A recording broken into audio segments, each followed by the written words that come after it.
1 Korintiërs 2 vers 2 sê, want ek het my voorgeneem om niks anders onder julle te weet nie as Jesus Christus en hom as gekruisigde. My vriend, die eerste gebod is baie duidelik, ons mag geen ander gode voor God hê nie. In ons kultuur egter het baie weggedraai en die eie ek beginne aanbid. Ons maak op onsself staat. Ons strewe na status en gewildheid, ons soek grootheid deur middel van geringe motiverings. God roep ons vanoggend terug na 'n Jesus is vir my genoeg mentaliteit. Soos Paulus moet ons daarna strewe om Jesus, die gekruisigde Jesus te leer ken. Uit sy groot liefde vir ons het hy sy lewe neergelê sodat ek en jy lewe in hom kan vind, 'n ewige lewe. Daar vind ons ware waarde.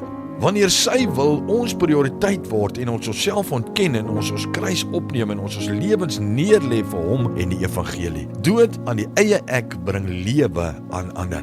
Volgens God se ekonomie sal die wat eerste wil wees, eers laaste moet wees. Abba Vader, dankie dat U ons weer die rigting wys, die pad wys. Dankie Here vir hierdie amazing skrif. Dis alles wat ons nodig het. Ons eer U, ons loof U en ons prys U in Jesus se naam. Amen.